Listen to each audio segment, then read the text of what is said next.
Good morning, everyone.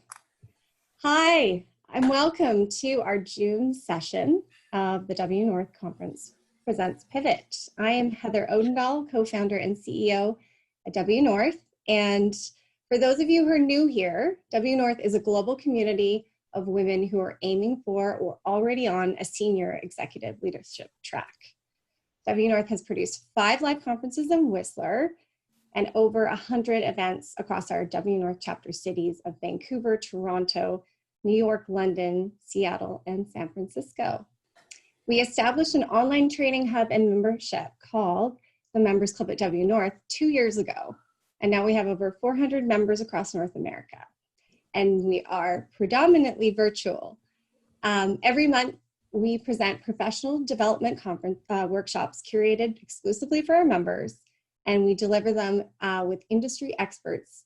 And we also have leadership masterminds, which are curated groups of 5 with a facilitator that run 3 times a year. We also recently launched our new social platform for the Members Club at WNORTH. So those of you members who have not gone onto it, go check it out. And if you are looking to become a new member, we are closing applications at the end of June for the summer. So please get your applications in. Before then, as when we reopen in the fall, the price for membership will be increasing. And for today, we are bringing back Pivot. We did a 3-day session in April when our conference was supposed to be happening. And we had such a great response. We wanted to bring it back, and we have a new conversation today, which is very timely, which is talking about what the new era for flexible work is going to mean for working women. And we have a fantastic panel. We have Ashley Willard-Bowman, Yvonne Akpabeta, and Candace Factor, and it's all moderated by our new WNORTH Toronto City Director, Neve. So I'm going to pass the reins over to Neve for some introductions, and I hope you enjoy the conversation today. Go ahead, Neve. Thank you, Heather. Well, hello everyone, and thank you again for being here. My name is Neve, and as Heather said, I'm the Toronto City Director at WNORTH. So my role involves growing and engaging with our membership here in Toronto and advising on the types of events and speakers we have to ensure we continue to bring our members amazing opportunities to learn, to grow, find balance, and establish connections that matter in their life and career. And I'm honored to be joined by 3 wonderful women for our conversation today. They are all women leaders in their fields. They bring amazing perspective when it comes to the future of work for women, particularly post-COVID, and particularly in the areas of change management, organizational strategy, tech and innovation, and in real estate. And these happen to also be some of the industries that are heavily impacted, both socially and economically by COVID, and in the shift in working realities, but also when it comes to sort of gender disparity.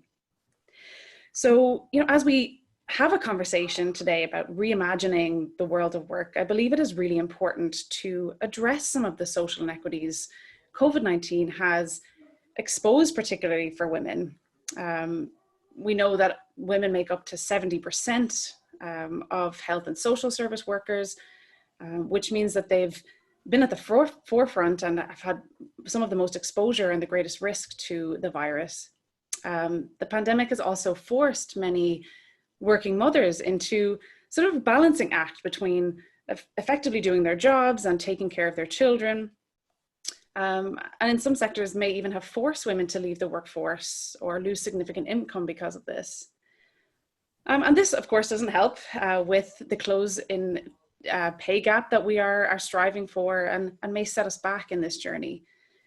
And women are also more often unemployed or underemployed due to caregiving responsibilities, whether it be for children or aging parents. And we see for women and minority entrepreneurs who already receive funding that they're less funding in terms of their male counterparts keeping businesses afloat during this time and employees on the payroll is now an even greater challenge. But amidst some of these challenges women face, I'm certainly hopeful that there will be a lot of opportunity too. More flexibility, less commuting, access to more organization and opportunities, and also to start to think about designing the way you work best. So today's conversation will introduce you to these three amazing women who will share their industry perspective and experiences and what they believe is most important for women as they envision a successful career in these new working realities. So I'll start with a quick introduction, and then I think I've been talking enough, so I will then start our conversation. So I'll start by introducing Ashley Willard-Bowman. Ashley is a proven expert in the strategy, marketing, and community building for world-class neighborhoods, resorts, purpose-built rental buildings, and commercial developments. She works at every stage of the community building process, from the initial vision to completion and even beyond. During her 16 years of experience, she has served in many roles: Director of Business Innovation for IntraWest, Vice President of Real Estate for Envisioning and Storytelling, Director of Strategy and Marketing for UBC Properties Trust, and also consulted for numerous high-profile clients. So I'm very excited to hear Ashley's perspective in terms of real estate. And then we also have Yvonne Akpavetta. And Yvonne, as a change management leader and advisor, a speaker and change leadership advocate, she has extensive experience in organizational and professional change management.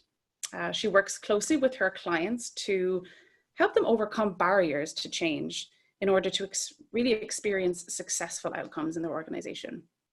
She has global experience working in North America, Europe, Africa, with major companies such as Royal Bank of Canada, JP Morgan, Loblaws, Philips, and that's just to name a few. And Candice Factor is our third panelist, and Candice runs Game Changer. And this is a fantastic organization that helps companies create and prepare for the future.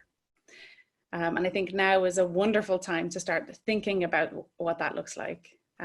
She offers an intersection of strategy, leadership, and innovation in her advisory work for companies. And she helps leaders to really thrive in uncertain and complex future states. She also Game Changer also invests in entrepreneurs and helping them to build global, ambitious platforms. So she's really a thought leader in that space of tech and innovation. So without further ado, I'll kick off our conversation today. And my first question is for Yvonne. Yvonne, I'll get you to maybe take us back a bit before we start to look ahead. You've worked with many organizations to help them lead and drive change, especially in disruptive environments.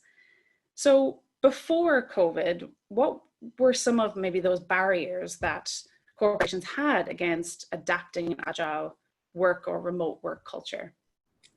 Thank you, Niv. Great to be here. Great to be in the company of great women here and awesome women. And thanks, WNORTH, for having me here. That's a very interesting question. It's something that as soon as the whole COVID happened, I was like, boom, okay, let's see what's going to happen. Let's see what's going to happen to all these barriers that had been put in place that said we couldn't, in quote, have remote working. What are organizations going to do? What I'll say some of the barriers were some good and some not so good. When I talk about the good ones or the reasons why there were some barriers, I'll talk about regulatory reasons.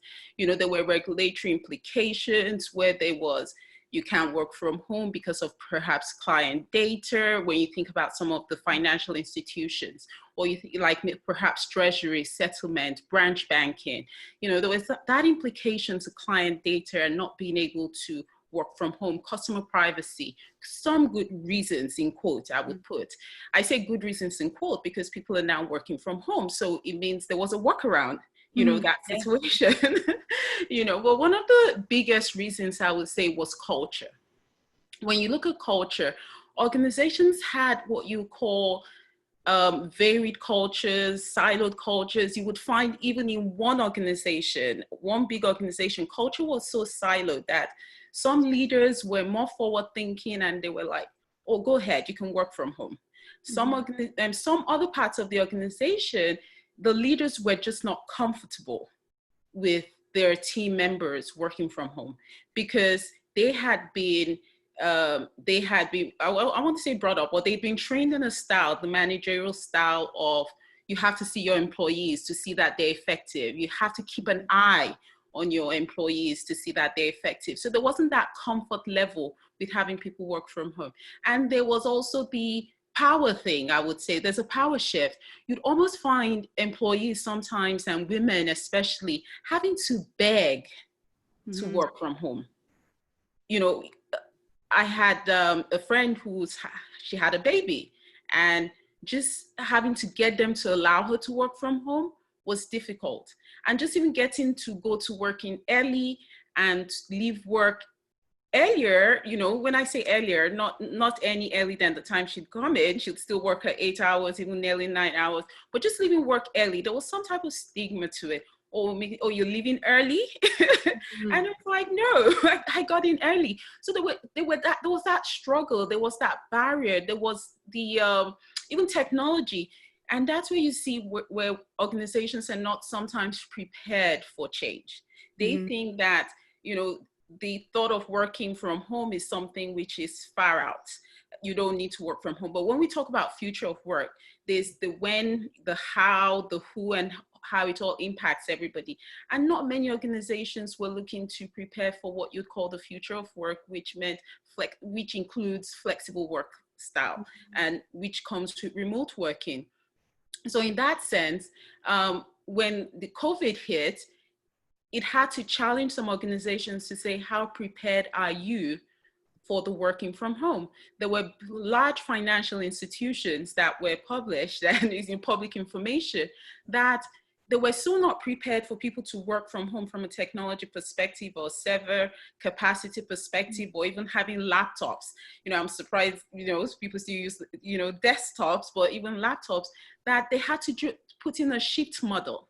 Yeah. So you can only work from 7 to 2, and then another person, then you log off, then some other people can work from 2 to 8, you know.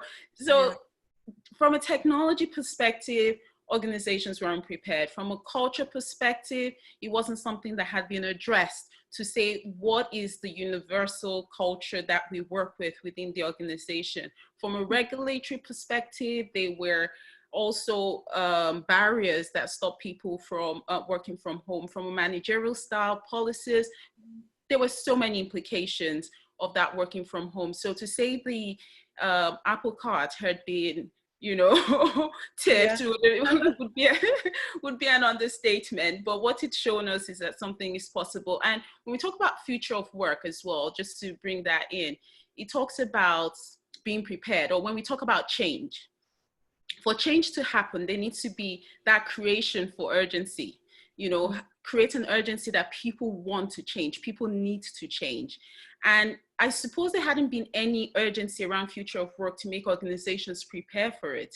But now with the COVID, that just created the whole urgency that organizations realize that they need to prepare for the future. And actually, I go away from now these days from saying the future of work, because the future of work is now. You know, COVID has accelerated the future of work, and that's what we're facing. Yes.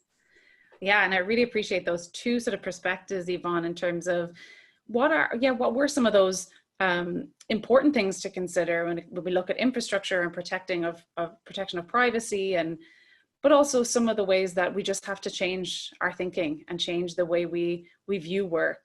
And so Candace, I'm going to turn it to you, as Yvonne has really shared some of potentially some of the thinking and the challenges, but you, coming from the tech industry, that has in many ways led the way in remote work. So maybe you can share with us some of your experiences. And again, they can be some of the positive things you've seen, maybe some of the negative. And based on those experiences, what do you believe is really important for organizations to consider when designing a remote work culture? Mm-hmm. Absolutely. Thank you for asking. You know, it's interesting. I think, you know, we certainly can talk about remote work and that COVID has been a force function for remote work. And I'm excited to share some thoughts on that. And I think, you know, the other thing to sort of also bring out is COVID isn't just a force function for remote work. It's a force function for a lot of change really fast and uncertainty, right? And having a lot more uncertainty. And so I'm going to answer the first question, but you know, maybe that's something I can also share a little bit about, because I think that's really relevant right now in a post, well, we're not quite post-COVID. I always say post-COVID, and it's like, well, actually we're in COVID still. Yes. Let's talk a little bit about remote work. So, you know, I do have to say everything Yvonne was saying is super relevant. And I certainly have felt that even in tech in certain areas, but tech has led the way for remote work, and certainly is doing so right now. So as many of you likely know, a bunch of tech companies have actually said, we're going to be remote first organizations. So Shopify, Facebook, Google, they are basically allowing and telling their employees that we do not foresee you coming back to the office, certainly this year, and next year it may look completely different how we work together.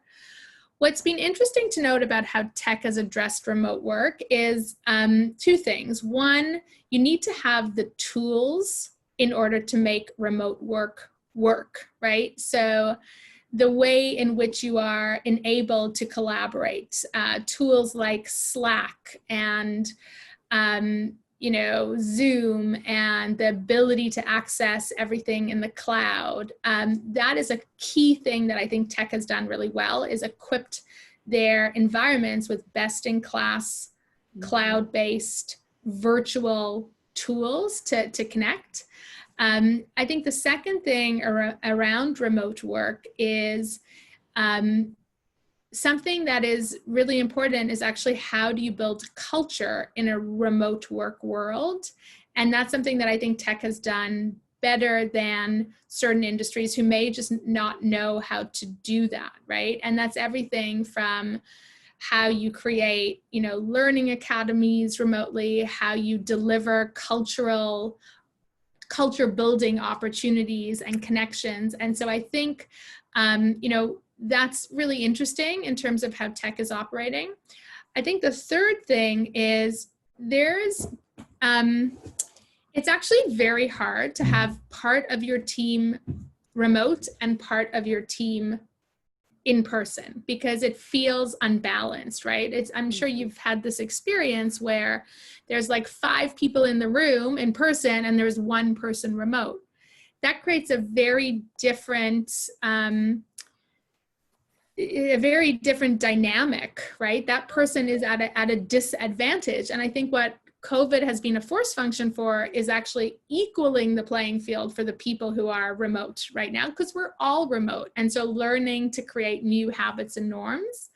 What I found really interesting is I've lived my life on a plane, being somebody who works with global portfolio companies and global investors. And I think what COVID has taught us is that we may not need to travel as much if we have a leveled playground for remote work, right? So the idea that you have to go to a board meeting in person, you know, that may not come back, right? The idea that you travel for just one business meeting, that may not come back. So I think, you know, equipping people with the right tools, leveling the playground, having a lot more autonomy in the way you work. I do think tech has been a leader in that, which is, you know, results-driven, agile cultures with less, you know, face time, if you want to call it that, is something that I do see being a way in which other industries are learning from tech as well. That's great. Yeah, and I love your point around, you know, the tools that organizations need to consider, because I think that's really going to help people to be able to really thrive in a remote work environment, and also think more inclusively as well about what do people need to be able to work successfully. And then also, you know, leveling the playing field in terms of gender balance. Often these particularly affect women if we have to travel a lot more, or, you know, where those opportunities often, when an opportunity comes up, that those are the kind of things that are taken into consideration. Is, will this person be able to travel as much? Will they be able to? Whereas now we're seeing that we can connect from wherever and have just as meaningful connections and conversations. So some fantastic points. Ashley, I'd love to turn it to you. Coming from the real estate industry, I'm going to sort of pivot our conversation a little bit. You know, as we know with real estate, it's still pretty heavily male dominated. And I'm sure you're very aware and on tune with the direction we need to be going when it comes to gender balance. And perhaps recent situations have kind of forced us to go one step forward, and now we've taken 2 steps back with regards to that gender balance in leadership. And as we've seen, it's really disproportionately affected women who are working mothers. So what are some of the ways maybe we can help ensure that we get back on track? And I think Candace is kind of touching on some of those in terms of those, how we equal the playing field, but perhaps you can talk a little bit more about that and what we're going to need to do to shift the workplace to really support parents. Yeah, well, can everyone hear me okay? Good. Well, it's interesting going after Candace on this conversation because, as you can imagine, commercial real estate, we build physical space. So if tech is leading the way in connecting people, we virtually, we want people in buildings because that's our business. So our world has been rocked, and in many ways good and in many ways challenging through this. And I can speak a bit about that. But to your question on women in commercial real estate, I've been in this business actually 20 years. I think I might have sent you an outdated bio. The years are just catching up. Yeah. We, with the exception of law, commercial real estate has the lowest number of women in roles that are over 30 years old. So we see a huge drain in women in their late 20s and early 30s out of the industry. So it's about 90% of the time I will be 1 or maybe 2 women around a boardroom table in our industry. And I think we're going through this era where really we need to keep diversity in our industry for multiple reasons. It's good for business. It's women add such an amazing skill set and value to all industries, but particularly commercial real estate. We are in a stage where we need to help women redefine how they're going to work and excel in this industry. So looking back to what have been the implications of COVID in commercial real estate, as I said, our world has been rocked. As an industry across North America, we went from 3% working from home to 98% working from home in a matter of days. And if you can picture that, commercial real estate, it's an industry that it takes us roughly 7 to 10 years, depending on approvals, to build a tower. So we don't necessarily innovate fast. So that in itself, getting those teams around a table and how we collaborate, and to Candace's point, getting tools implemented in a rapid fashion, great tools that were always out there, but we didn't utilize as much as industry, was a big area of change in itself.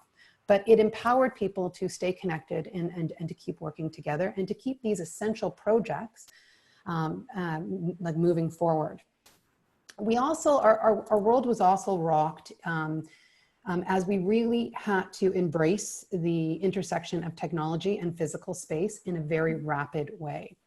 So when your business is to get people into multi-tenanted office towers, malls, residential towers, even common space within an industrial complex, and you're dealing with a global pandemic that's a virus that is transmitted by people being in space together and transmitted through air and such, we really need to look at how we get society back into these spaces for society connecting. And that's everything from schools to offices to grocery stores and such, which have remained open.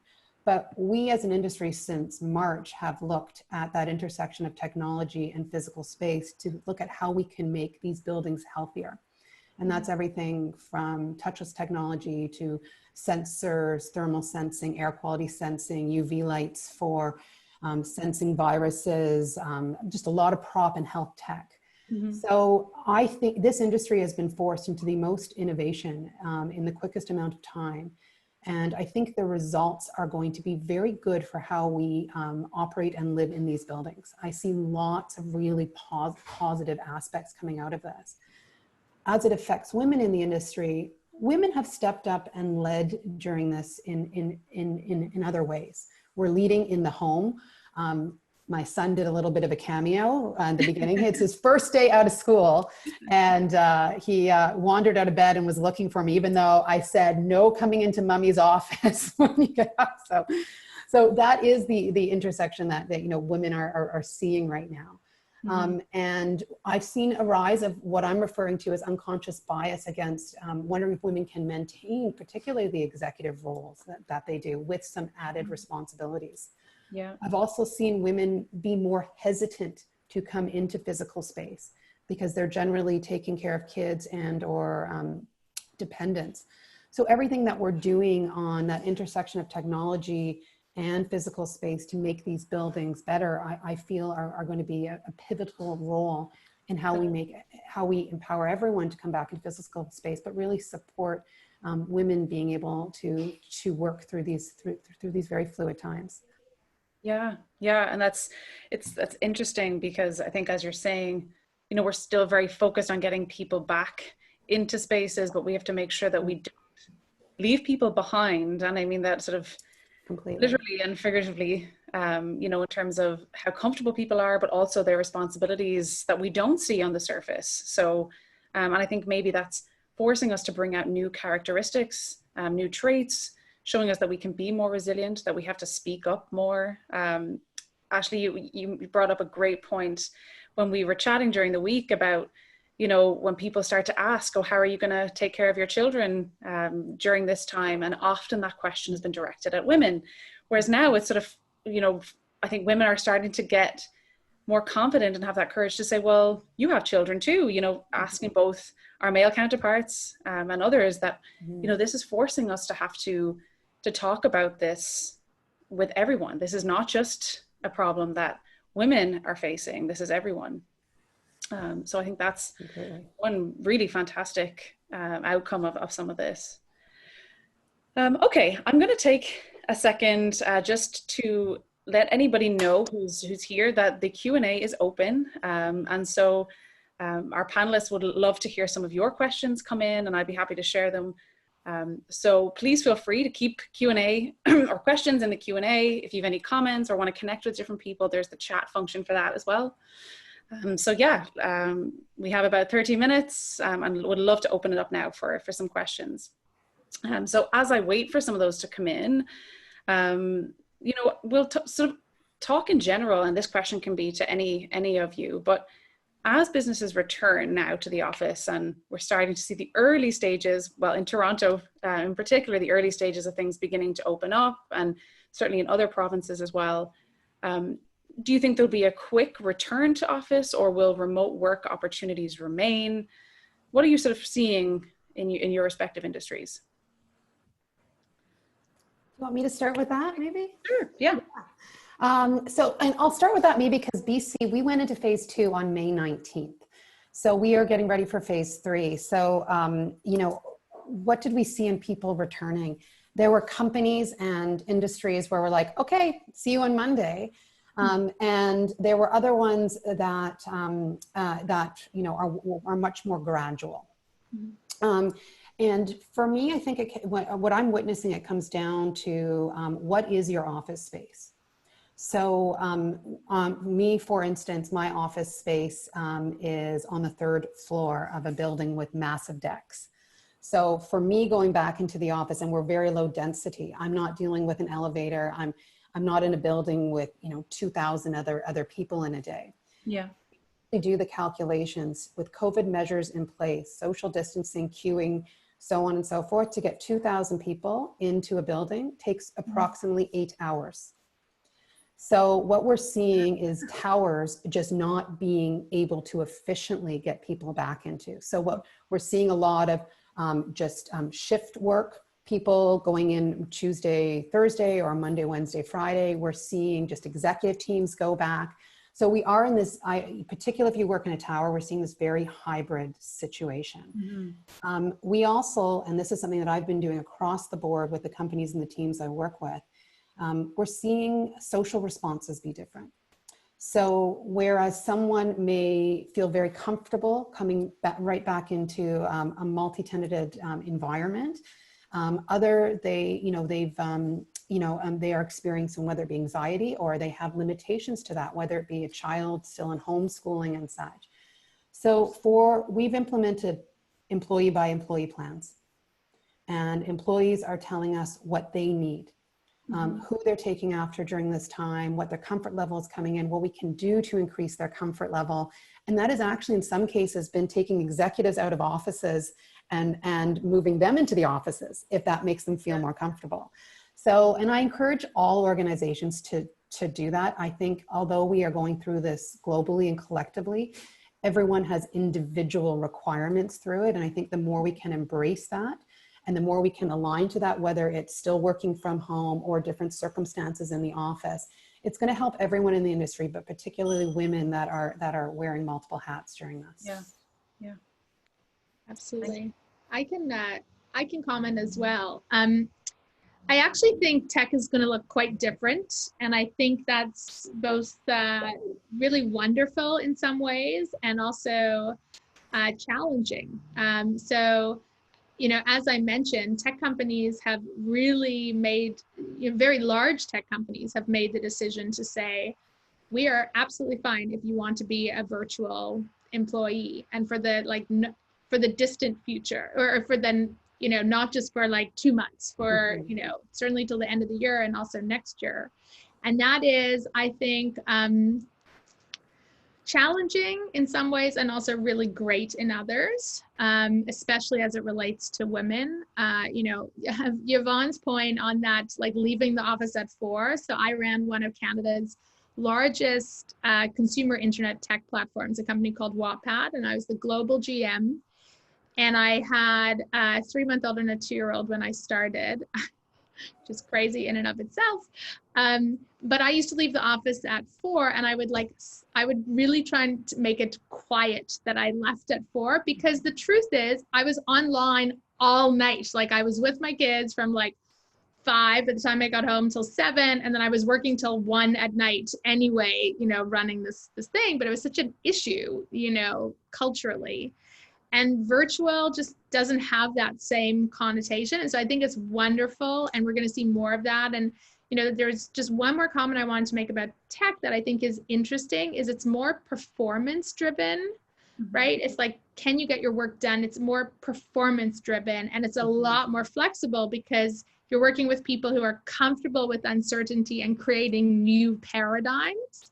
So I think we're going to see this in tech. The piece that I'm concerned about is spontaneous collisions and this idea of discovery. So what's interesting about virtual is it's amazing for when you know people already, right? It's easy for me to work with teams that I know and I've got rapport with, but to find new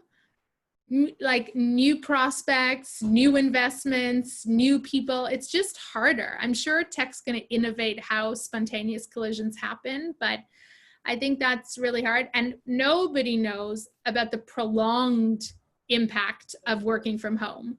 It may be fun now, or easy now, but after a certain period of time, what's the impact on mental health? What's the impact on work-life balance? What's the impact on creating cohesive cultures? It still feels very early in understanding the true impact. So I hope that there's a really interesting mix that happens, because there's something amazing about live experiences in person and something really awesome about having the flexibility and comfort of rolling out of bed and, being at my office.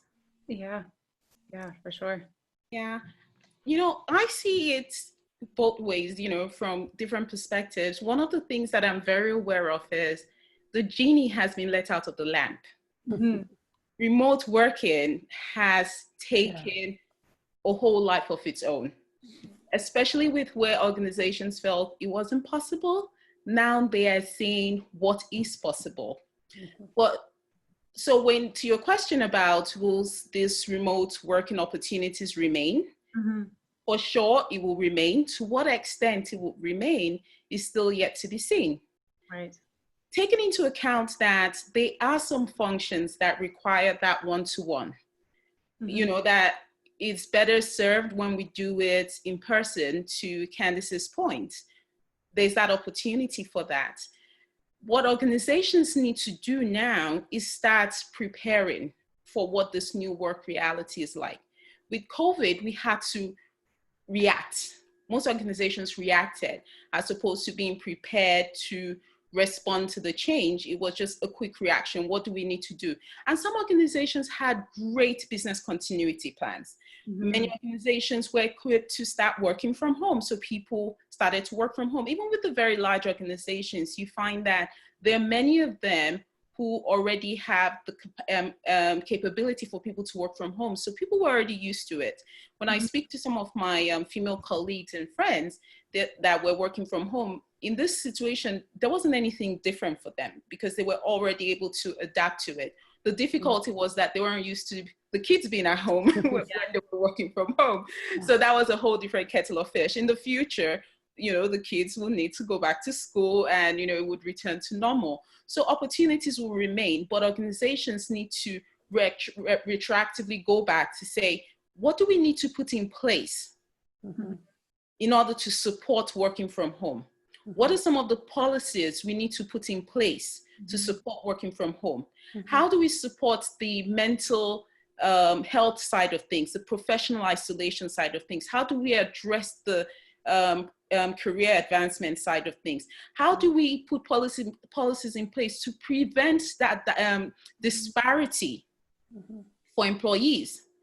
Because there will be disparities. Not everybody's equipped to work from home. So while there may be a big majority that's like, oh, let's work from home, I want to work from home, there are quite a number of people that don't want to work from home.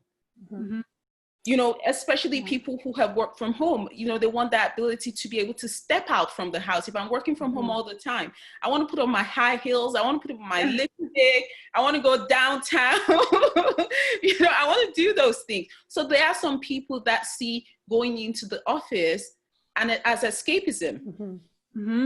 Yeah, for sure. To take away that choice from people to say, you know, it's that they can't now work from home. So it's an opportunity for some people, and for some people, it's not an opportunity.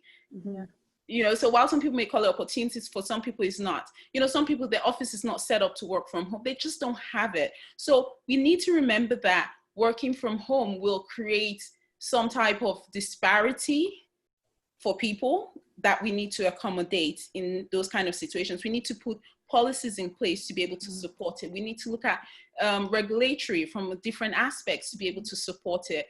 But it definitely creates opportunities where women lacked majority of women lacked the opportunities. I was looking at the there was this discussion with the socio-economic panel, Germany socio-economic panel, and they really said, when people work from home or women work from home, it causes that gender earnings capacity because now they're able to do more hours working from home.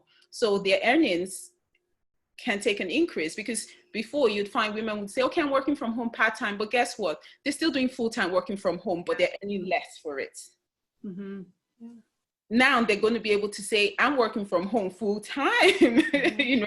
So there is that opportunity to also close the earnings gap. There's so many implications when it comes to working from home that organizations need to go back and prepare and plan to support working from home and you know, balance things. Can I just add a point? I think you bring up so many good points, Yvonne, and one is how are organizations preparing, and a big trend, because I know we're quite early here on the West Coast right now, so I know we have a predominantly Toronto audience, but something we're seeing in particular the GTA is the rise of the suburban office. And that is to support women that are not going to be able, that still want to be in that environment, but are not going to be able to leave the home and incorporate those 3 hours a day in the commuting. So I think we're seeing offices that have, companies that have 10 to 15 floors in a downtown tower go to 5 floors, and that sublease market rise. And then correspondingly, people taking up leases in Mississauga and other surrounding areas to try and keep people coming into that physical environment, but not putting that added pressure, and also going into those lower floor offices, so we have less reliance on elevators and such. So I think we're going to see, particularly in major cities like Toronto, and you see it in Vancouver. I mean, we're going to see a redefining of what the downtown office core looks like. And that's going to, I think, be a big part of how organizations are going to prepare right now. Mm-hmm. A great point. Absolutely. There's some great questions. There is. Yeah. Yeah, and maybe Ashley, we can continue with you, because the first question coming in from Deborah talks about, we've been talking about how we're designing our own lives in terms of reimagining work, but she's asking about, do we think new, smarter technologies will be incorporated into existing and new building constructions to support the possibilities of, say, future outbreaks of the virus returning, like air quality monitoring, temperature checks, things like that? And you were alluding to some of that earlier, but maybe you can build on that for Deborah. Yeah, the quick answer is yes. We are seeing sensors going in for thermal checks, so that everyone entering the building is checked. We are seeing tons of different touchless technology, whether it be app-based, motion-based, facial recognition. Yeah. We're seeing retrofitting of elevators that don't require buttons. The goal is to get a building that you can go into the parking lot and go through the entire building, even getting your coffee at your coffee machine without physically touching anything. So the health technology world and how it's reaching physical space is huge. My son went back to school for 5 whole days, and they go through thermal scanners as they walk into the school. He thinks it's the coolest thing ever when he doesn't have a temperature every day. So, I think, we're already seeing it, and it's going to be our new reality, because we're going to live in a pandemic mindset for the foreseeable future. So that is a big part. Now, the challenge that we have to implementing some of this stuff is our privacy legislation.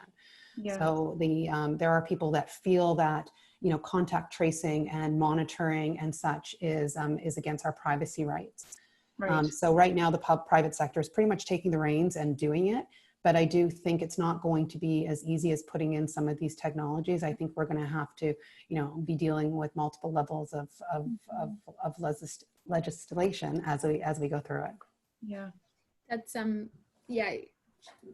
just to echo Ashley, so something we invest in exponential technologies at Game Changer, and I'm actually a part of something called the Creative Destruction Lab, which is the world's largest incubator for exponential technologies, and they're running a program right now called Recovery. So they're focusing on solutions that are for economic recovery and for public health recovery.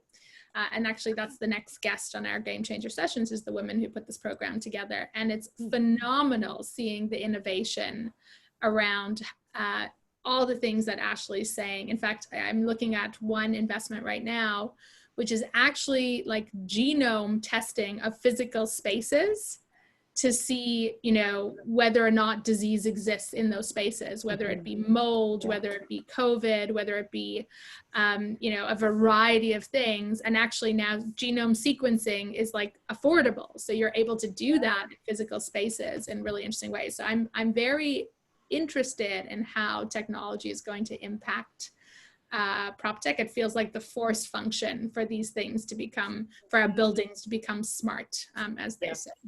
Yeah, absolutely. And I think that's, we've been forced or maybe propelled into some of these technical innovations earlier than we may have thought, and exposed to such amazing innovations, like you're saying. And I think that's really preparing us structurally in our buildings to be safe. But in terms of culture, and this is another question from Deborah, how do you think companies will be able to maintain their business culture as we work remotely, especially, you know, new people joining the company. And I think this is changing the game in terms of recruitment, in terms of hiring, and also how we bring people together. And you've all touched on this slightly, but I think it's important to think about, or to think about the culture in terms of, you know, recruitment and things like that. You know, I'll go there. When we look at culture, culture isn't tangible. Culture is oftentimes intangible. Culture is driven by values. So oftentimes we do not need to be in the same space for culture to still exist. Mm-hmm. When we talk about culture, culture is how do you trust your people? How do you work collaboratively? You know, what are the structures? Is it a flat structure in the organization, or is there a hierarchy in the organization? There's so many factors that address culture or drive or influence culture, and still working remotely or not being in the office space, you can still reflect the values. Mm-hmm. So if you're a leader that has the certain values of people first or customers first, it's really going to be, are you still putting people first? Are you still putting your values, those values first? Are you still putting clients first? How are you supporting your employees? How you support your employees in person can still be the same way you support them remotely. Mm-hmm. You know, you don't have to be physical there with them, because sometimes it's in the words, it's in the check-in, you know, with people, it's in the trust. Example, when this started, so many leaders didn't know how to deal with it. Some people were already saying to their team leaders, can you do an hour check on the hour? Can you check people are still logged in remotely? Are people still online? Yeah. So what kind of culture is that? Yeah. So culture can still be experienced remotely. And that's where, again, innovation and creativity is going to have to come into play. You're going to have to think of, based on what our true values are in this organization, and not what you'd call eye service kind of values, the values you say you have versus what you really demonstrate to be. When you really know what your true values are, you can think innovatively of, how do I continue to demonstrate those values to people? What's the first thing when we get on a remote call? Do we, on a video call, do we check in with people to see how they're really doing? When people say they're not feeling well, what do we do? When our clients reach out to us, you know, how do we respond to them? So there's so many things I feel that we can do to still continue to demonstrate our values. How do we receive feedback? Candice mentioned there's Slack. So there's so much technologies out there that can continue to support, whether it be a collaborative culture, whether it be an innovative culture, what are some of the mechanisms that you're putting in place, and where can you even bring in technology, or even just reinventing your processes to support the culture. So culture is not something you can touch, but it's something that you can demonstrate in your actions. And I feel there's still a great opportunity for that. And to address, you know, for new employees, a new employee can still come in and experience those kind of things, like when they reach out to somebody on Skype or through remote chatting, how does that person respond to them? How do you respond to their emails? When they send an email, or it's their first day in the job, yes, you're not going to be able to walk over and say hello to them, but did you send them an email to say, hey, great to have you on board, how are you doing, you know, can't wait to see you, or here's a picture of how I look like, or, you know, even those collaboration platforms where people send pictures, online communities, you can start to build all of those things.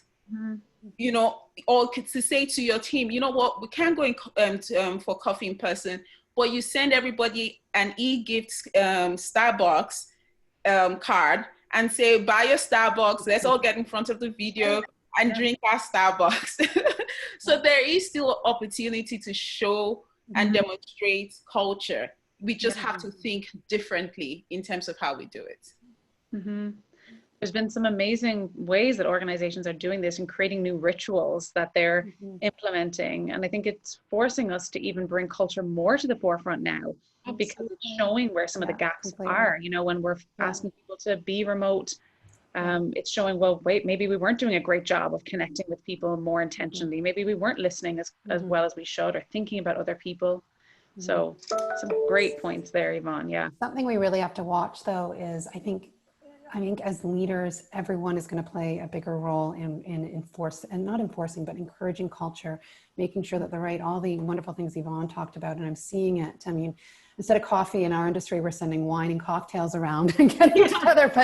But at the end of the day, what we have to be very wary of is that we make sure that our companies maintain collective cultures and not subcultures. Mm-hmm. So when we have situations of people coming into the office and people working from home, and or that rise of suburban office that we were talking about and different offices, we really have to look at how we define culture across the collective. Mm-hmm. Yeah. Well, there's a question that came in, and I thank this person for having the courage to ask it. This person says, I feel a little shy asking this, but I personally don't have kids yet. But I'm a little older and so still have the many responsibilities with regards to caring for elders and having a ton of things that I do outside of work that matter to me and keep me very busy. I find that on the opposite end of the spectrum, that people in my position are assumed to be the first to go back to the office to maybe travel for work, etc. But I personally don't want to at all, as now that I know that that's what this looks like, I don't want to go back to that world. So how do I navigate this? Mm-hmm. Yeah, I'm happy to sort of share. I feel very similarly, actually, in some ways. I think what's going to be interesting is that in order for companies to compete for talent, they're going to have to offer more diverse ways that they can get the best from employees, depending on what their circumstances are.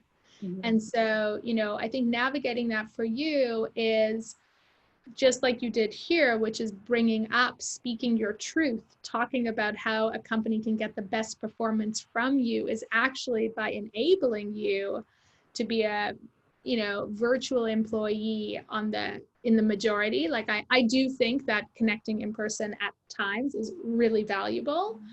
But I think companies and organizations, and certainly a lot of the advisory work I'm doing is around like, how do you drive high performance? And that looks differently for different people in an organization, and creating the sets of processes and the culture where you enable people to work in different ways, I think is going to be very important. So one, bring this up in your company. Two, what will be interesting is that the best companies will now start to position themselves as offering this, because you are not alone in feeling this way. I think one comment I didn't make that I think is super important is what COVID has exposed is that we're all human, right? When I'm working from my home office and I'm shocked that my son has not walked in yet because it's close to lunchtime, I'm a human being and I've got real responsibilities outside of the way you see me. Like yes, I work in a professional context, but I'm also a mother and I'm a daughter and I'm, a part of my community. And the companies that are going to, be most competitive are going to see people as humans and adjust what their requirements are for how you work to address that. And so just be on the lookout for the companies and the environments that are going to do that in the best way, and be an advocate for change by not just positioning the problem, right, that you're facing, but by coming up with solutions for how you can change culture, change processes that address this. So that would be that's great. Well said. Yeah, and one thing I want to add to that is, as individuals as well as organizations or leaders in organizations, we need to be familiar with what the change curve looks like. So you have the change curve where you go from shock to denial to, depression to acceptance to integration and experiment.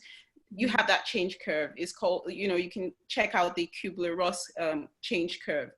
What you find is that when this COVID first happened, some people went directly from, they didn't even go through shock, denial, depression. They went straight to experiment and integration to say, this is my ideal world. I want to start working from home. They were very happy about it.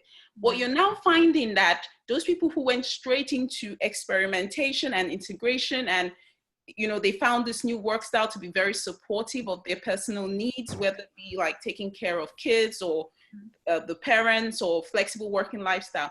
Now that the economy is beginning to open up, they're going back to the shock and denial and saying, I can't believe I'm going back to this. You know, I see it happen. They're like, oh my gosh, they're now beginning to feel that sense of loss that so many people experienced in the beginning. Some people are now going back to the beginning and saying, I'm losing something. You know, they're in shock. They're like, how am I going to cope with this new lifestyle that is expected of me? Because right now I like my new lifestyle. And I love what Candice said. We're going to need to learn to be personal advocates and not just saying, I want this, but coming up with new things. And I also love what Ashley said about organizations need to start to look at a one-on-one plan.